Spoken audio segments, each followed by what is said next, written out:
बिस्मिल्लाहिर्रहमानिर्रहीम। इय्याका नअबुदु व इय्याका नस्तईन। तमाम दोस्तों का शुक्रिया और आपको इधर केपी हाउस इस्लामाबाद में खुशामदीद।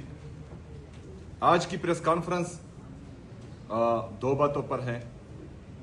सबसे पहले जो 3-4 मीटिंग्स हुई वफाकी जाली हुकूमत के साथ, मैंने अपने खैबर पख्तूनख्वा की अवाम का मुकदमा और पाकिस्तानी कौम का मुकदमा वहां पर रखा। और दूसरी अहम बात जो कल पॉलिटिकल कमेटी में हमारी डिस्कशन हुई और उस पर कुछ फैसले किए गए, उसके हवाले से ये प्रेस कॉन्फ्रेंस है। सबसे पहले आते हैं इन मीटिंग्स के हवाले से। खैबर पख्तूनख्वा के अवाम को यह पता होना चाहिए कि एक तो वफाक की ये जाली हुकूमत हमें हमारा हक नहीं दे रही, हमें एनएफसी में हमारा शेयर नहीं दे रही, जो तकरीबन आज के दिन 1375 अरब रुपए से ज्यादा बनता है।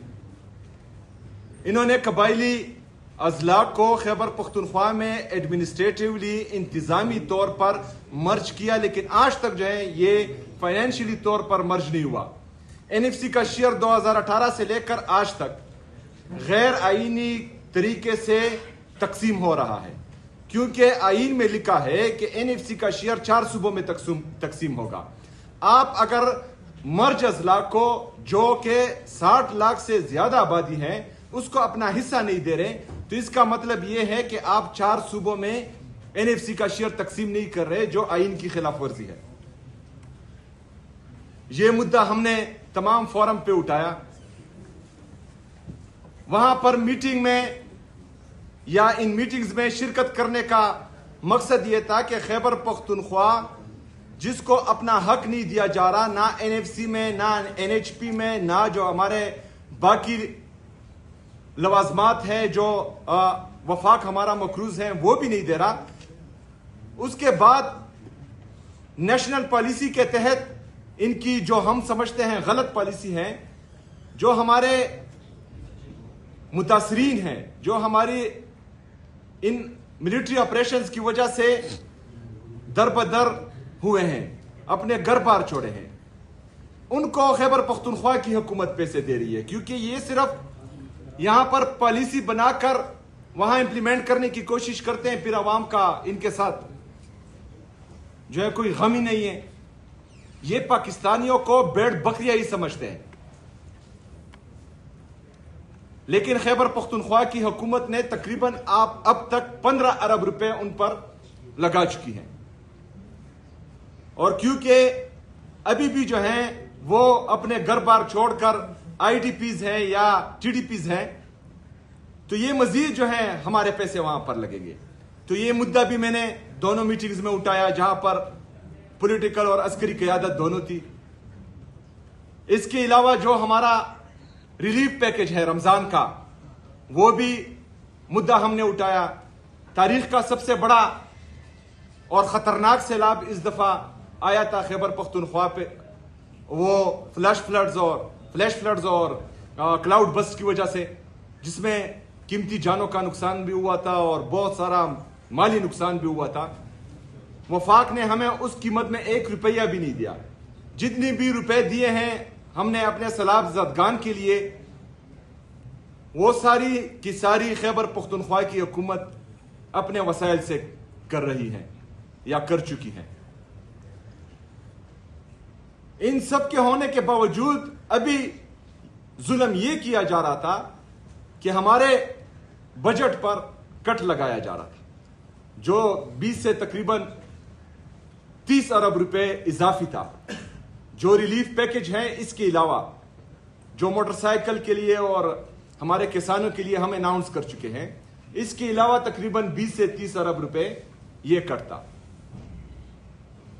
इसके ये क्यों लगाया जा रहा था? क्योंकि अवाम को जो है सब्सिडी देनी है। तो हमारा मुद्दा पहले से यही है कि नेशनल पॉलिसीज इस तरह बनाओ कि आप जो है फायर फाइटिंग फिर ना करें, कि आपके जो है यहां पर पेट्रोल की कीमतें बढ़ाना हो और उस पर जो है फिर लोगों को रिलीफ देना हो। नेशनल पॉलिसीज या वफाकी हुकूमत इसके लिए होती है कि आप पॉलिसीज इस तरह बनाएं ताकि हमें जो है फायर फाइटिंग फिर ना करनी पड़े, लॉकडाउन ना लगाना पड़े, मार्केटें बंद करना ना पड़े।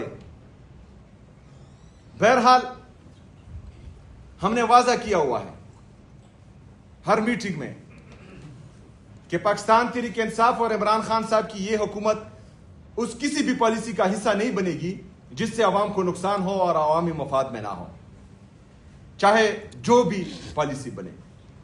पाकिस्तान तहरीक इंसाफ और इमरान खान साहब की यह हुकूमत हमेशा अपने अवाम के साथ खड़ी रहेगी। बाकी नेशनल पॉलिसी के तहत अगर ये स्मार्ट लॉकडाउन की तरफ जाते हैं जिसकी मैंने मुखालफत की, क्योंकि एक पेट्रोल की प्राइस अगर बढ़े, दूसरा जो है आप इकोनॉमिक एक्टिविटीज को करटेल करें, तो इससे जो हमारा मिडिल क्लास, क्योंकि दुकानदार कौन है हमारी तरह मिडिल क्लास ही है, तो उसका दुख दर्द हमें पता है। दूसरा जो है आपका 45% पाकिस्तान की आबादी का गुर्बत की लकीर से नीचे हो चुका है, जो 10 करोड़ लोग हैं जिनको रिलीफ देना पाकिस्तान जैसे मुल्क के लिए सोच से बाहर है। उनकी बात करना यह हमारी जिम्मेदारी है और ये वहां पर हमने की है। तो इंशाल्लाह कोई भी ऐसी पॉलिसी जो पाकिस्तान के मफाद में ना हो, जो पाकिस्तान के अवाम के मफाद में ना हो, पाकिस्तान तहरीक इंसाफ और इमरान खान साहब की यह हुकूमत जो है उसका हिस्सा नहीं बनेगी इंशाल्लाह। दूसरी बात, आप सबको पता है कि जब से मैं वज़ीर आला बना हूं मैंने तमाम आईनी और कानूनी रास्ते अपनाए हैं। कहा गया कि दहशतगर्द है, स्मगलर है, लेकिन उसके बावजूद मैंने अपने फौजी जवान जो शहीद हुए हैं उनको कंधा दिया, उनके जनाजों में शिरकत की। इमरान खान साहब का वो बयान जो कहता था कि और कहता है कि फौज भी मेरी मुल्क भी मेरा, तो हम भी वही कहते हैं। मैं तो चला गया अपने फौजी जवान जो शहीद हुए हैं उनके जनाजे में, लेकिन 9 मई और 26 नवंबर के हमारे जो शहदा थे उनके जनाजों में कौन आए? कोई भी नहीं। अच्छा, जनाजों में तो छोड़े, हमारे शहीद 26 नवंबर के शहीद हमें नहीं दिए जा रहे थे। पाकिस्तान तहरीक इंसाफ जैसी सियासी जुमात जो पाकिस्तान की सबसे बड़ी सियासी जुमात है, उसने कभी मेमोगेट स्कैंडल नहीं किया, उसने कभी डॉन लीक्स नहीं किया, उसने कभी भी अपने जलसों में जो है जर्नलों की और जजेस की तस्वीरें नहीं चलाई, उन्होंने कभी भी सुप्रीम कोर्ट पर चढ़ाई नहीं की। जिन्होंने की थी वो इख्तिदार में बैठे हैं, कोई वज़ीर आला है, कोई वज़ीर आज़म है, कोई बगोड़ा है, कोई जो है हुकूमत में है। लेकिन पाकिस्तान तहरीक इंसाफ के कारकुनों और लीडरशिप के साथ वही रवैया रखा जा रहा है।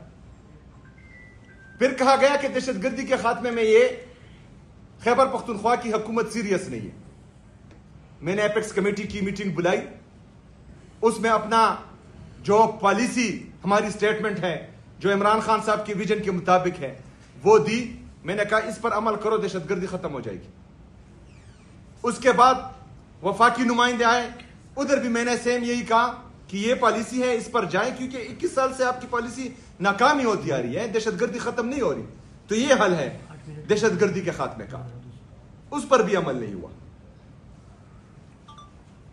मैं तो बैठा, मैं तो दहशतगर्दी के खात्मे के लिए सीरियस हूं, अभी उस पर अगर अमल नहीं हो रहा तो ये जो है कौन सीरियस नहीं है? ये सारी बातें मैं क्यों कर रहा हूं आपको? क्योंकि जो बयानिया बनाया गया था पाकिस्तान तहरीक इंसाफ के खिलाफ और हमारे कारकुनों के खिलाफ कि ये फौज के खिलाफ हैं, वो भी खत्म। ये इंतशारी है, हम जमहूरी हैं, तमाम जमहूरी रास्ते हमने अपनाए, वो भी इनका बहाना खत्म। फिर कहते थे दहशतगर्दों के साथ मिले हुए हैं, वो पॉलिसी भी हमने दी, वो बहाना भी खत्म।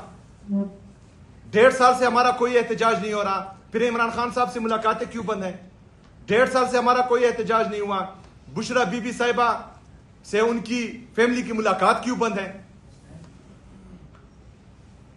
तो अगर हम अभी मैं जो पॉलिटिकल कमेटी है हमारी, इन्होंने डिसाइड किया कि मुझे इन मीटिंग्स में शिरकत करनी चाहिए, मैं गया, मैं बेटा पाकिस्तान की बात थी, लेकिन पहली मीटिंग में मैंने ये कहा कि मैं यहां पर अपनी नफरत, अपनी अना, अपनी बुग़्ज़ को एक साइड पर रखकर यहां पर बैठा हूं। अगर मैं पाकिस्तान के लिए यहां बैठा हूं तो मैं ये उम्मीद करता हूं कि पॉलिटिकल डिस्क्रिमिनेशन जो चल रही है पाकिस्तान में वो खत्म हो, पाकिस्तान तहरीक इंसाफ के खिलाफ। क्योंकि सिर्फ मैंने ही मुहिब्बुल वतन रहना है, आप नहीं हो, आपको पाकिस्तान की फिक्र नहीं है। अगर कोई ये सोचता है कि पाकिस्तान तहरीक इंसाफ खत्म हुई है, पाकिस्तान तहरीक इंसाफ पाकिस्तान की सबसे बड़ी सियासी ताकत है, कोई झूठ बता रहा है आप लोगों को, कोई झूठ बोल रहा है, और इंशाअल्लाह ताला ये आपको साबित होगा। लेकिन उसके बावजूद भी अगर पाकिस्तान के लिए हम आपके साथ बैठ रहे हैं और वहां पर मैं एक बात कर रहा हूं और उसके अगले रोज इमरान खान साहब की फैमिली को उनसे मिलने नहीं दिया जाता, उसके अगले रोज बुशरा बीबी साहिबा की फैमिली को उनसे मिलने नहीं दिया जा रहा, उसी दिन जो है मेरे खिलाफ एक नया केस खोल दिया जाता है जिसमें जो है मुझे नोटिस हो जाता है, तो ये टेका हमने लिया हुआ है कि हमने मुहिब्बुल वतन दिखानी है आपसे सर्टिफिकेट लेने के लिए। किसी और की ये जिम्मेदारी नहीं है, किसी और को नहीं चाहिए कि वो पाकिस्तान का सोचे, सिर्फ हमने ही पाकिस्तान का सोचना है। पाकिस्तान का सोचना है अदालतों का एहतराम करना है, पाकिस्तान का सोचना है अपनी बाकी इदारों का एहतराम करना है, पाकिस्तान का सोचना है आईन और कानून की बालादस्ती लानी है, पाकिस्तान का सोचना है हकीकी जमहूरियत के लिए तगोदो करनी है कुछ भी नहीं। इदारे तबाह, तमाम इदारे मफलूज, चिट्ठी आ रही है जजेस को कि यह फैसला देना है। इदारे तबाह, जमहूरियत तबाह,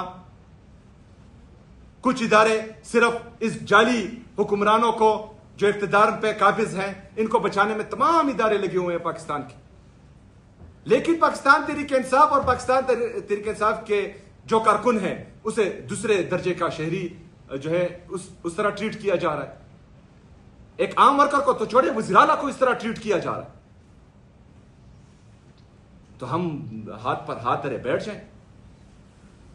कहा गया कि मतलब बातचीत से क्या फायदा निकला, कुछ भी नहीं, इमरान खान साहब से मुलाकातें बंद हैं। तो मेरे पाकिस्तानियों,